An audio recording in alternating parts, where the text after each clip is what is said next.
andi kadi ina yette jalloɓe sikku faytidir philologie et philosophie. Philologie ko goɗɗo janguɗo waywa mo jangi droit fi ñawugol goɗɗo menen na goɗɗo men ñawata ko haala ɓoyli ka men ñawata men kondanaka men fewnaka menen ko non philologie. On est très peu en Afrique noire ici. Philologie. Le philologue et le philosophe n'a gotu. Philologue, nous sommes philologues. Moi, je me suis formé en linguistique, mais je me suis spécialisé en philologie. Philologie, mini ko ya nyaawu haala kan si ka bonni kondanaka, osaka kondanaka ka feo. Ici, en tant que philologue, nous sommes peut-être 5 à 7 en Afrique noire. Donc, ko ɓeyditangol yimɓe ɓen ɗo wano mi landorano fi ɗipiji ɗo. Donc, on a la langue arabe est très riche, très complexe. Koyen andu enen les formateurs, c'est que ukawinul mukawinina, je forme les formateurs ici. C'est mon rôle. Donc, hiɗe yiwde ɗo azuruful makaniyat azuruful makaniyatil sabitati, donc les adverbes de lieu invariables. Ay sa yi wano ɗo mi jonna exemple shimatun ko forme, ma shimatun ko ka formeteɗo, ma o ko zarfu zaman. Wano mi wolirno une fois mi fuɗɗi la'iba mal abun ka fijeteɗo, ay halla. Donc, shimatun ko forme, ma shimatun ka formete donc en biologie ben dans le placenta. Ay ka bon formoto. Ma shimatun ma shimatun. Halla o place, mahal e place mu, mahal ma halla. Rafa'a o waɗi escale, marfa ka escale o waɗete ɗon almarsa, rasa almarsa, rafa'a almarfa, wato'a mawti minni rafa'a marfa'un, halla mahallun, shimatun mashimatun. O mimu ɗon ko c'est l'adverbe de lieu, azarful makani. Rakaza markazu, rakaza o tabiti o instali, markazum ka tabitete ɗon, habata o atterrisi o jippi, mahabitun ka jippete ɗon, oy toujours ma on, sagata o yani, masɗatum ka yanete ɗon, waɗafa o dari, mawqifum ka darete ɗon, sahha o selli, ma sahhatum ka cellal ngal ɗaɓɓete ɗon, nabata fuɗi, man bitum fuɗitirde nden. O yi mimuji parce que si on wattananila vous les formateurs on sikka e kisan o ma ça fait partie du mot. Non, ça ce sont les supports du mot.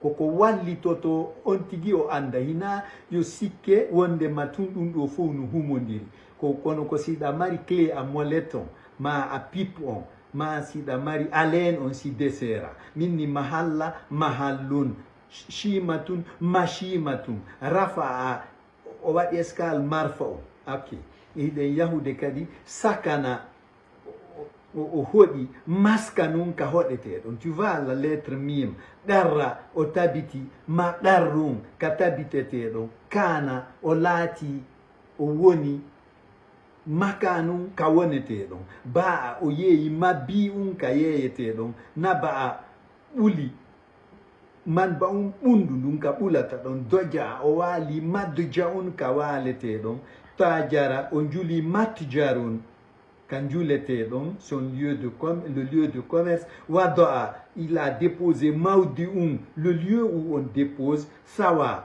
o tabiti. Ay ka alquran on dit maswa, bisa maswa lil kafirina, maswa sawa o loji, o résidi, o tabiti, maswa ka tabitete ɗon. Ay awa kadi o sori o loji, ma awa ka sorete ɗon kadi. Tu vois, ma awa hum jahannama, maswa hum ma awa hum. Voilà. nazala o jipi o weri manzilun ka werete don sara il est devenu masirun, c'est que la fin, la demeure. Quand on dit lutata, donc masirun, abisal masiru, sara masirun, daraja, otali, il a roulé, madrajum, qu'il roulait. Donc, mais en bon arabe, l'arabe classique, on dit madrajum piste, daraja, otali, madrajum katalete, donc tora. O wiri ma son wiri ma avion o wiri ma torun ka wirete don rabala o yodi marbalatun ka yodete don na pas voir là je parle pour tout le monde et vous par exemple toi qui fais l'université la faculté linguistique à Symphonia, tu m'écoutes. Daraja darasa o jangi madrasatun ka jangete don sajada o sujji masjidun ka sujjete, c'est le lieu. Partout où il y a mim, c'est l'adverbe de lieu zarful makan.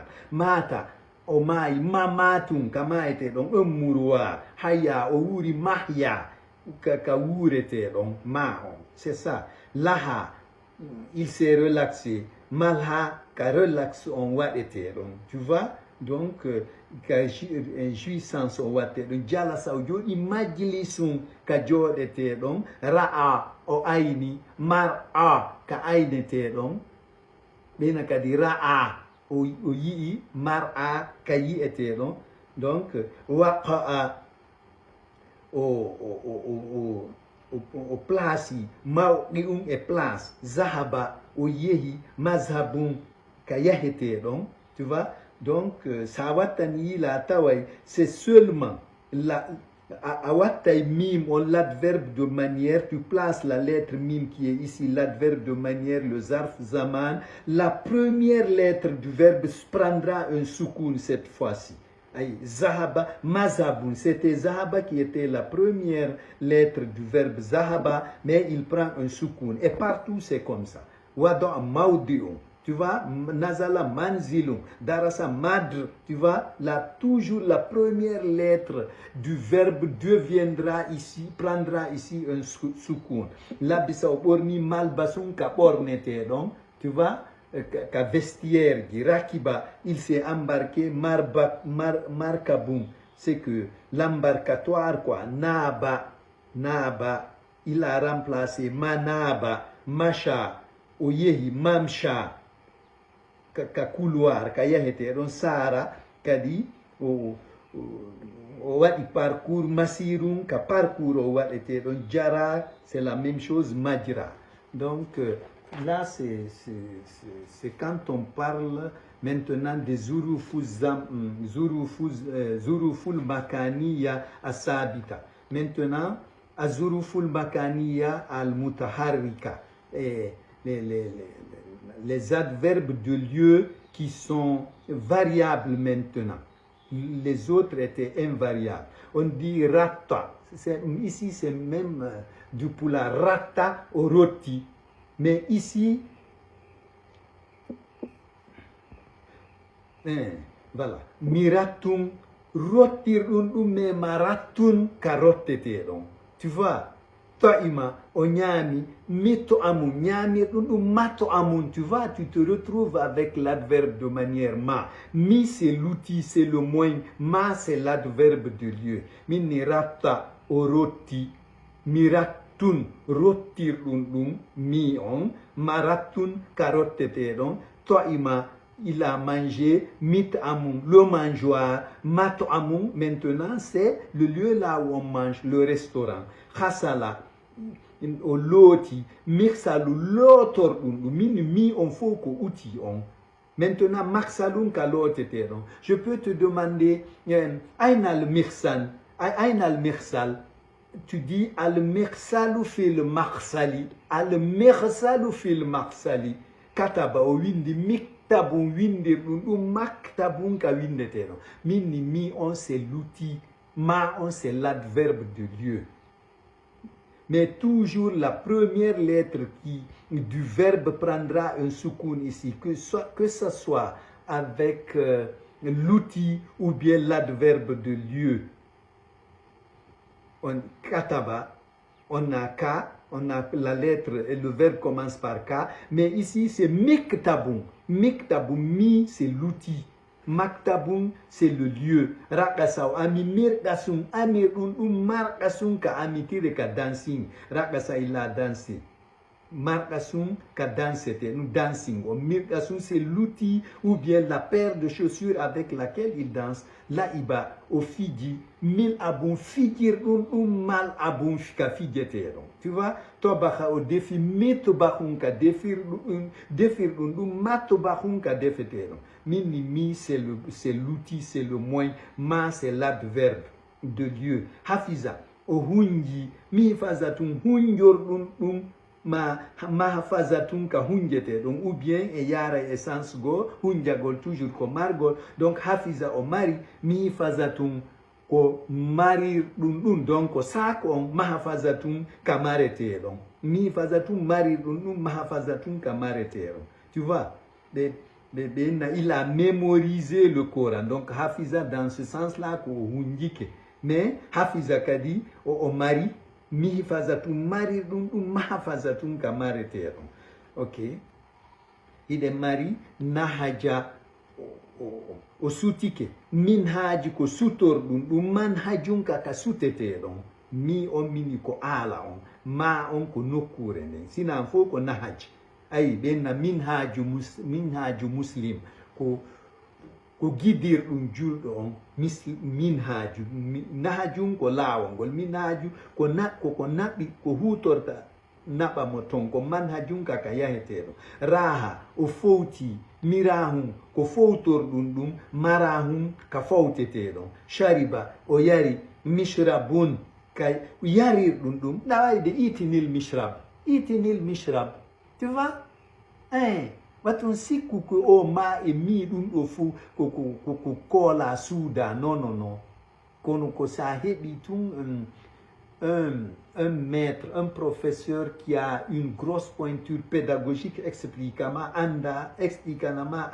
Min shariba o yari, mishrabu yari mashrabun yikayaretero. Beni kullu nasin kadalima mashrabahum kadayaratarum. Vous voyez? Rama oferi mirmatun feror ko racket wano balor tenison marma ko kaferete don benna al marma harisul marma ko gardi harisu ayno ma al marma kaferete don marma kaferete don ma mirmatun ko feri mem feror ko raketon pandin raketon maintenant marma kaferete don ko golji di woni don ampon narab zara orem mizraatu remir donc le moyen mizraatu remir dum ko kiriki mazraatun karemete donc ko ngesama, tu vois, taraga o tapi mitragatun tapir donc le marteau matragatun ka tapete donc ça wa wirini bien sûr ça sera ko jettete wade ka bibliothèque men association amen men les philologues on andi kadi ina yette jalloɓe sikku faytindir philologie et philosophie. Philologie ko goɗɗo janguɗo waywa mo jangi droit fi ñawugol goɗɗo men na goɗɗo men ñawata ko haala ɓoyli ka men ñawata men kondanaka men fewnaka menen ko non philologie. On est très peu en Afrique noire ici. Philologie, le philologue et le philosophe na gotu. Philologue, nous sommes philologues. Moi, je me suis formé en linguistique, mais je me suis spécialisé en philologie. Philologie, mini ko ya nyaawu hala kan si ka bonni kondanaka, bosaka kondanaka ka fewa. Do e yi azuru ful makaniya tusabita haray ko halla mahalla, par exemple. Donc ala moyen outil ala on ala mi ala donom ko al azuruful makaniyatul mutaharrika donc hino mari fiilu on e ala on e adverbe on zarfu makan on ratta miratun maratun mais ɗo non ari ko azari atu sabita ko moyen jiɗin tun hara o kankadi o ƴettata ma to ƴettuno ma kono ɗo ƴettata ma ko mi on tun woni fataha o udditi miftahun udditi ɗum ɗon ko saabi ra'a o yi'i mir'atum yi'ir ɗum ɗon ko darorgal ngal masaha o maski awa o effacé o monti mim sahatum effacir ɗum tu vois mim sahatum mir'atum miftahum dans ça dans miftahum e nder miftahum tu as fataha maha mim hatum maha o mehi tu vois ko arabe ko français maha o mehi o effacé o monti mim hatum ko mehir ɗum c'est le chiffon encore kanasa o fitti miknasatum fittir ɗum minni masa wattani latum at wallete a jangata kadi université ka waɗata linguistique ha yi'a ɗum ɗo ko hibratu ko expérience on yaltinta ɗum avec mes 3 diplômes universitaires avec toute modestie mi woni wowlirde mi yiyali hay nokku ka ɗum ɗo ko expérience ma on yaltinantama ɗum ɗo expérience mo heɓuɗa hibratu ma on e nder masiru ka fitta allum e nder parcours ma on ka jangugol yiyata ɗum ɗo donc maha o mehi mim ha tum mehir ɗum kanasa o fitti miknasa tum fittir ɗum adohama o wutti mi doha tum wuttir ɗum donc ɗum ɗon ko pompe on adohama o pompi mi doha tum pompe on mi doha tum pompe on afahama kadi ko ɗum waɗi fahmu koko janɗi mi fakka tum kadi ko ƴuufini fo ko o wutti o ƴuufi ɗum ɗo fof ko pompe mi fakka tum mi doha tum ko pompe hafiza o mari mi fazatum mari ɗum sakon sa wattani yilay ɗiɗo ɗum ɗo wallete e nder carrière ma on par ce que mi andinay en enen jannoɓe ɓen ko taalibaɓe men ɓe woni karamoko me en kadi par ce que koye nder ko janneten ɓe kon heɓeten expérience mi an tertoɗen kadi min ni mawnintinare wo azkal wara manistafada bi ilmi khayrihi ko ɓuri wonde intelligent tage fo ngon fof ko nafitorɗo gandal goɗɗo goo. Fouta Kameng, la base qui vous enseigne la culture et la religion. Abonne-toi.